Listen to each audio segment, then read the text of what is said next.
Dando seguimento ao nosso seriado de violações constitucionais, passamos agora a falar um pouco sobre a vida privada e a intimidade das pessoas, que são direitos fundamentais de todo um cidadão brasileiro e cidadã, de toda pessoa. O que é pessoa? Pessoa é o ser humano. A lei garante o direito das pessoas. Por isso fala dignidade da pessoa humana. Pessoa, juridicamente, não tem sexo, exceto para leis especiais. Lei Maria da Penha, por exemplo. Ela corrige uma desigualdade física, dando um amparo para a mulher.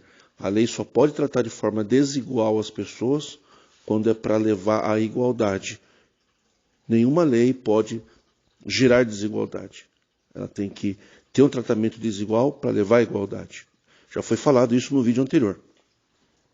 Os últimos vídeos que foram feitos, quem não assistiu ou ouviu, deverá fazê-lo para poder acompanhar o raciocínio jurídico, para que possamos ser finalmente declarados cristãos brasileiros, com dignidade. Para você ser uma pessoa digna, você precisa defender os seus direitos e ter os seus direitos respeitados. Então, nós temos a vida privada, que é como a gente se relaciona com a sociedade. É vida privada. A minha relação no meu trabalho é vida privada. Minha relação com a igreja é minha vida privada. Como me relaciono com as pessoas no direito público, né? Na visão, assim, com relação à questão pública, aonde eu vou? Eu vou com a minha família no shopping, no cinema, na praia. Isso é a minha relação com a sociedade. Isso é vida privada. Ninguém pode invadir, nenhum estranho pode invadir as decisões tomadas por qualquer pessoa na vida privada. Eu quero exercer um direito meu. Nós vamos falar depois sobre o direito, a questão política, não é o caso aqui. Peço que não façam comentários sobre isso, deixa para o vídeo apropriado. Mas nós temos uma relação com a sociedade. Eu tenho direito a ir numa igreja, Assembleia de Deus? Tenho, por quê? Isso está relacionado à vida privada. Eu tenho direito de ir num centro espírita, numa casa de umbanda, assistir um trabalho? Tenho. Por quê? Isso está relacionado à vida privada. Como eu me visto? Como eu me visto para sair em público? E isso está relacionado à vida privada. Como eu me relaciono, né, na sociedade, entenderam? Nós vamos investigar mais isso a fundo. E nós temos o direito são invioláveis, né? Diz o inciso 10 do artigo 5º, tá? Não é inciso 10º, viu, gente? É inciso 10 que fala, tá? Inciso 10, o número tem algarismo romano, mas é 10. Inciso 10 do artigo 5º, tá ok? Tá? Às vezes a pessoa se confunde.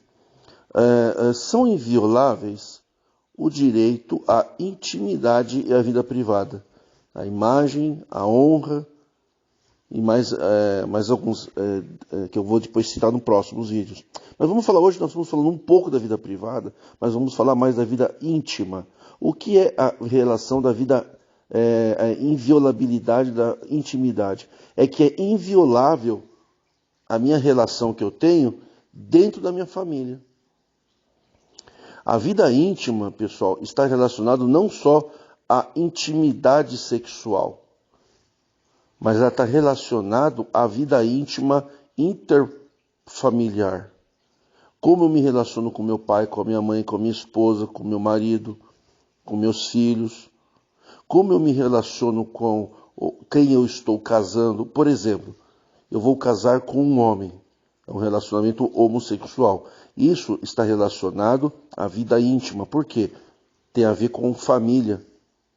Tem a vida, é como você vive dentro da tua casa, com as pessoas da tua família. Isso é vida íntima. É inviolável.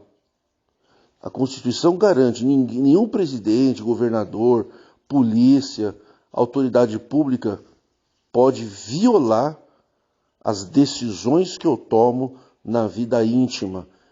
Que às vezes a pessoa pensa, vida íntima é a minha vida sexual. Não. A vida íntima é também a vida sexual, porque trata-se de um relacionamento físico ou emocional com alguém da minha vida dentro da onde eu habito. E isso estende-se a motel, a hotel, que o motel e o hotel é como extensão do lar. Dentro do carro, o carro é uma extensão do lar. O que eu faço dentro de um carro não é em minha intimidade, eu coloco quem eu quero. A não ser em estado de guerra, né, em estado de sítio, que o exército, a polícia, o órgão público pode tomar a tua casa, pode tomar o teu carro para fazer a defesa do Estado, tá? Esse é estado de sítio em situação de guerra, tá? Aí é violável, é a única previsão. Então, nenhuma associação religiosa pode meter a colher, ou um líder religioso meter a colher na vida íntima das pessoas. A vida privada nós vamos falar depois. A tua vida íntima, quem você coloca dentro do teu carro, é a tua vida íntima. Está relacionado a um ambiente seu. Não é um ambiente com relação à sociedade. Relação aos relacionamentos de amizade e de relacionamento familiar. A congregação, ou através do ancião, que foi nomeado pelo próprio parente e amigo, tomaram a associação religiosa congregação, como se as pessoas que ali frequentam estivessem desprotegidas da Constituição, desprotegidas do amparo jurídico. Então, a maioria dos irmãos de ministério dizem em reuniões de quartinho que lei funciona lá fora, que dentro da congregação não é a lei, que funciona a palavra de Deus. Que a congregação tem as suas próprias leis, mas não é verdade. A igreja é uma associação religiosa. Ela não é um ente público divino, ela é um ente público de direito privado, vinculado à lei. Ela só existe por força de lei. Se não houvesse lei, não haveria igreja. Porque não existe o fenômeno jurídico de igreja. No mundo jurídico não existe igreja. Existem instituições religiosas de direito privado que têm o controle do Código Civil de 2002 para instituições religiosas que são tratadas como associações. Tem uma lei que rege. Então, toda a existência da igreja, nós falamos de igreja, nós falamos casa de Deus, mas não é. O que a gente chama de igreja é uma instituição religiosa que está vinculado aos direitos da associação, é um aspecto de associação religiosa, que estão com limites pelo Código Civil, e as pessoas que ali frequentam não têm, pelo fato de entrarem para a associação religiosa, o compromisso de renunciar aos direitos constitucionais. Pelo contrário, toda vez que a liderança ou diretoria de uma associação, através de normas ou de atos humanos, invadir os limites da vida privada e íntima da pessoa, este poderá buscar no Poder Judiciário proteção. Mas o que fazer numa igreja de gente idólatra, onde você se defende do ancião e o povo fica contra você? A isso chamamos de fanatismo religioso. Eles não aceitam você defender seus direitos, porque eles acham que Deus tem uma lei divina que está em desassociação com a lei vigente, que Deus governa a congregação através de leis que já foram revogadas há 2000 anos. As leis do tempo de Cristo foram revogadas. Elas não existem. Ora, se Deus é um Deus justo, por que Ele haveria de julgar as pessoas com leis que foram revogadas? Nenhum juiz pode julgar uma pessoa com leis revogadas. Ora, o povo da congregação está escravo de leis revogadas do Estado religioso judaico. As leis do tempo de Cristo e do apóstolo Paulo são leis judaicas. Algumas são leis revogadas do direito romano, da Constituição Federal Romana, abre aspas, Lex Valéria. As leis foram revogadas, o Império Romano foi revogado, o Estado Romano já não existe mais. O que nós temos hoje é o Estado, o Vaticano, qual o chefe de Estado é o senhor Papa, ok? Ele, além de chefe da Igreja Católica, ele é um Estado.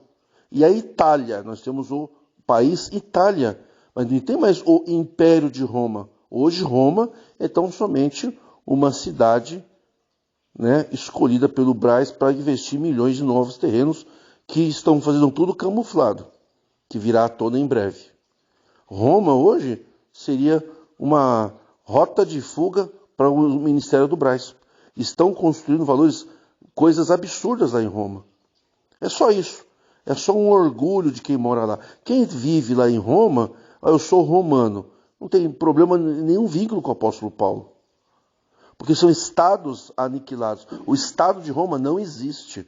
Vocês entenderam? Então o que eu quero dizer para vocês é o seguinte, que a congregação, através dos anciãos soberanos, eles até poderiam ser soberanos se eleitos pelo povo e soberania em relação à instituição. Então, em relação à instituição, poderiam ser soberanos em alguns assuntos. A congregação trata o ancião como soberano em todos os assuntos e aí invade a vida privada e a vida íntima das pessoas. Eu não tenho que abrir mão da minha vida íntima para poder fazer parte da igreja. Mas essa é uma imposição da igreja. Você não vai dar carona para uma mulher solteira igual no Talibã. Senão você é um adúltero. Você está em pecado contra Deus. O que é pecado contra Deus? No Estado religioso, a palavra pecado é crime. Por quê? No Estado religioso não há crime. Há pecado. Pode ver que na Bíblia não fala em crime, fala só em pecado. Por que pecado? Pecado é o crime. Porque quem rege a nação é o próprio Deus através dos seus sacerdotes, como era no Velho Testamento. Deus levantou Davi, né, teoricamente, o profeta profetizou, eles faziam o que eles queriam. Tudo que Davi fazia era Deus que mandava. E o povo era refém das decisões deles. Depois ia o filhinho queridinho Salomão, que tinha que ser quem? O primogênito do rei virava rei. Quem disse isso? Os sacerdotes de Deus. A isso se chama Estado religioso. Então, no Estado religioso, você não está cometendo um crime contra a sociedade. Você está cometendo um crime contra Deus. E quem dá essa lei? É o sacerdote que é amigo do rei. Que nem hoje o Estado é amigo da religião. Por isso deu de presente a imunidade tributária, facilitando assim a lavagem de dinheiro nas igrejas. Você precisa ter conhecimento. Quem tem conhecimento não fica de joelhos. Quem conhece Jesus não fica de joelho. É amigo, é Deus de paz, Deus de amizade, de aceitação, e não Deus juiz. Deus juiz é no Estado religioso. No Estado religioso, Deus é juiz. Pode ver no Velho Testamento, Deus é o justo juiz. No Estado democrático de direito, a religião, quando a gente olha para Deus através de Cristo, Cristo é o quê? É Pai. Jesus nunca tratou o Pai dele como juiz. O Pai ninguém julga, eu também não julgo ninguém. Por quê? Porque quando a gente vive de acordo com as limitações do Estado e das leis da sociedade, a gente cultua a paz social. Jesus era um pacifista. A pregação de Jesus é para trazer paz social. Mas não é o que a congregação faz. A congregação quer tratar os brasileiros que estão protegidos pela Constituição Federal Brasileira, num Estado democrático de direito, uma federação, uma república, que é tratar nós como se nós estivéssemos vinculados ao Estado religioso. Quando você desobedece o ancião, ele trata aquilo como pecado. Por quê? Porque dentro da congregação, eles querem impor o Estado religioso. Ora, no Estado religioso não tem poder judiciário. O poder judiciário é para o Estado de direito. No Estado religioso existe o quê? Sacerdote, ancião, pastor. E que eles julgam de acordo com a vontade de Deus. Por isso que no Estatuto diz, o ancião julgará e decidirá soberanamente de acordo com a vontade de Deus. É um Estado religioso. Então, a valoração moral das pessoas segue o padrão religioso do Velho Testamento. As pessoas são avaliadas a sua moral pelas questões de ato íntimo. Por exemplo, se a pessoa é virgem, ele é um imoral para a igreja.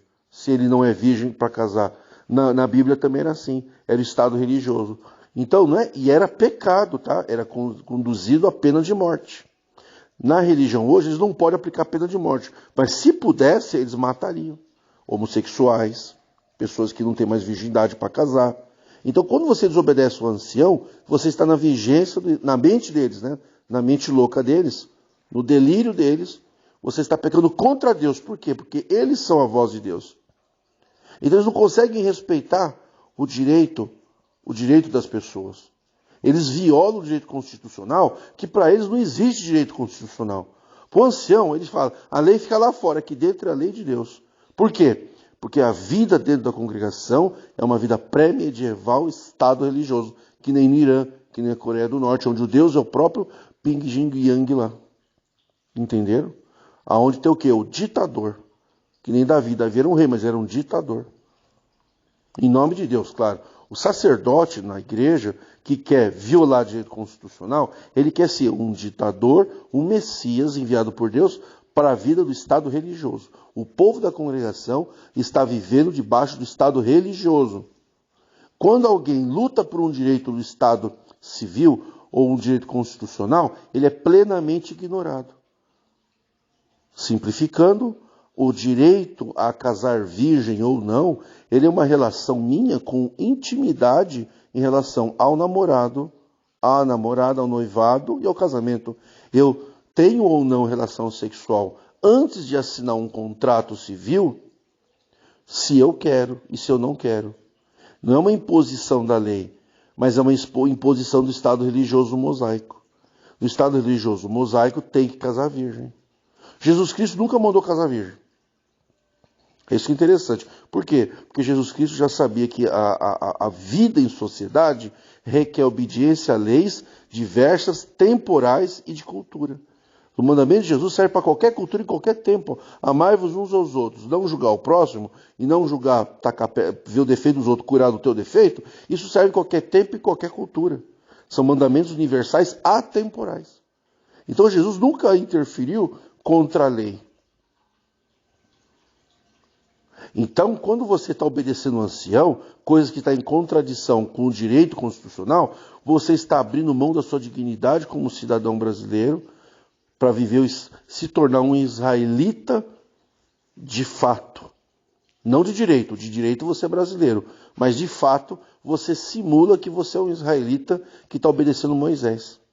E os seus anciãos, que é da congregação. Que tem o Monte Sinai também, que é o Brás. O Brás é o Monte Sinai. Só podia subir no Monte Sinai 70 anciãos.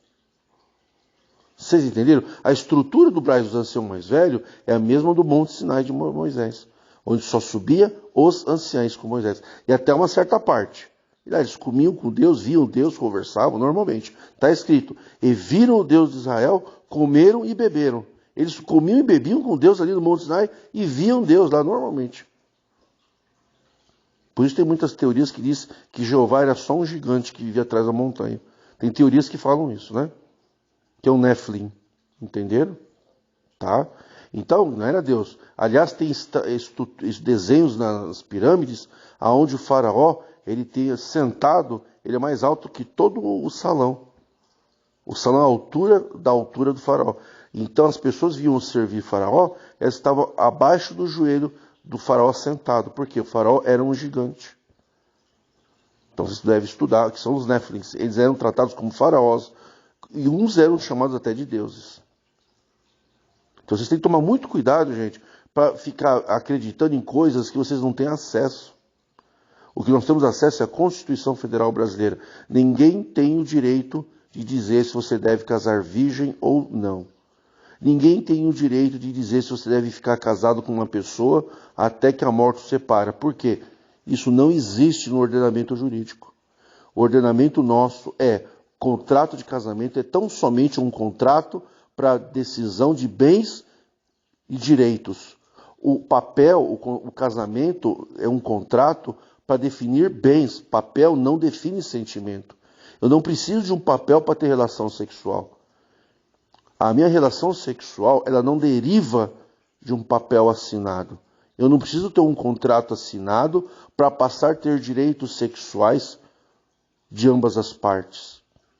O que eu preciso ter para poder ter relação sexual é vontade, ânimos de vontade.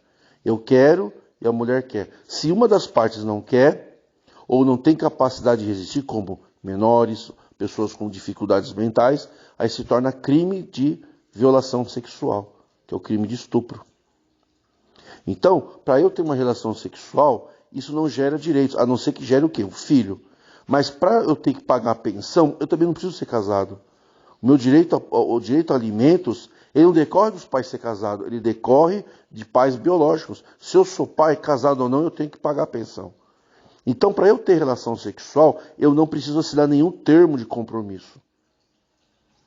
Para eu casar, o casamento civil é o quê? Uma celebração para a sociedade, mas é a vida privada. Não é a vida da igreja. Eu posso casar com quem eu quero sem prestar contas ao presbitério da igreja. Porque a igreja não pode violar minha vida privada. Eu posso casar com homem, com mulher, eu posso ser bissexual, eu posso ter agora o trisal, que são homens que casam com 2 mulheres, homens que vivem com 3 mulheres. Uma mulher pode ter 2 maridos, porque é a liberdade da pessoa. Alguns direitos são reconhecidos, outros não.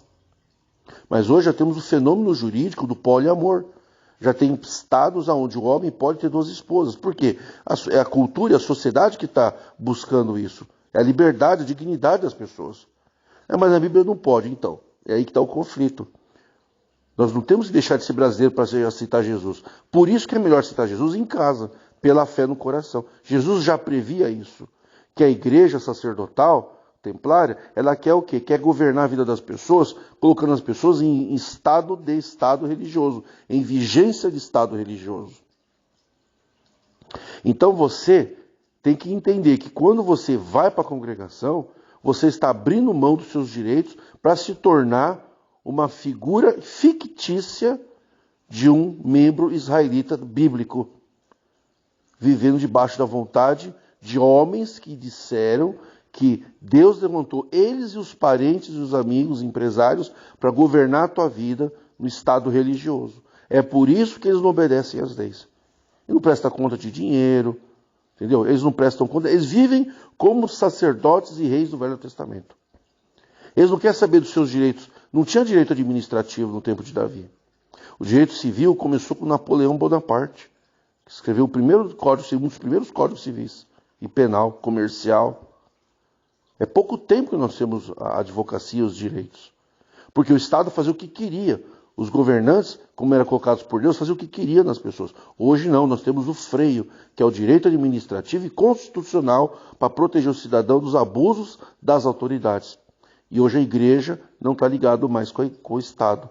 Foi a Revolução Francesa, em 1769, que separou. O que a congregação faz? Ela volta atrás em tudo e fala, não, nós somos, na vida dos nossos associados, sem direito a registro, nós somos os governantes que Deus colocou para dizer o que é certo e errado. Se a pessoa tiver sexo fora do casamento, ou antes ou depois, a gente manda para o inferno. O que acontece se a pessoa vai lá e acredita? Então lembre-se, todo ato que você cometeu, que o ancião falou que é pecado, você tem que entender que você não está debaixo de lei e pecado. Você está debaixo da Constituição. Para nós não existe pecado. O que existe é crime. Por quê? Porque os nossos governantes não são... Os nossos governantes que criam leis não são eclesiásticos do Estado religioso. Nós não estamos debaixo do Estado religioso. Por que eles discriminam a mulher? Porque o Estado religioso mosaico discrimina. Senta a mulher como lixo. A mulher não tem direito a nada. E vai ver se no Velho Testamento a mulher tinha direito a alguma coisa. Vocês entenderam? Então, o Estado religioso mosaico imperando nas vidas das pessoas pobres e ignorantes que não entenderam a diferença de Estado religioso, Estado de direito e Estado mosaico. Quando você entender isso, finalmente você vai poder ser livre e entender que tudo que está dentro da lei vigente do seu país, ainda que por Estado religioso seja imoral e é tratado como pecado, não tem aferição moral, não tem aferição contra Deus. A tua relação com a tua família, você pode ir no casamento católico, porque a tua vida privada é inviolável. Deus não viola a vida privada das pessoas. Deus não vai mandar mandamento que você não pode fazer sexo abominável. A forma de sexo tem que ser segura, com respeito dos limites da lei. Se você está nos limites da lei, você está dentro da lei, você não está contra Deus. Tudo que você fizer que para a igreja é imoral, no Estado religioso de sacerdotes, você tem que entender que isso não tem nada a ver com Deus. É tão somente um grupo de pessoas que tem um delírio de ser juízes e sacerdotes e estão ressuscitando o Estado mosaico no Brasil. É só isso, gente. Vocês estão escravizados por pura ignorância. Meu povo sofre por falta de entendimento. Quem está dentro da lei não está em pecado por Deus, com Deus. Por quê? Porque Deus não há de julgar no estado sob vigência do Estado mosaico pessoas que vivem debaixo do Estado democrático de direito brasileiro. Nós podemos ser julgados por Deus, sim, pela nossa consciência, sim, quando a gente viola um direito da sociedade, um direito da lei. E para isso tem as penas. A gente paga multa, prisão, serviços sociais. Nós pagamos por isso. E a pena não é eterna. Não haverá pena eterna no Brasil. Tá bom, pessoal? De caráter perpétuo. Tá bom? Sejam livres em nome de Jesus.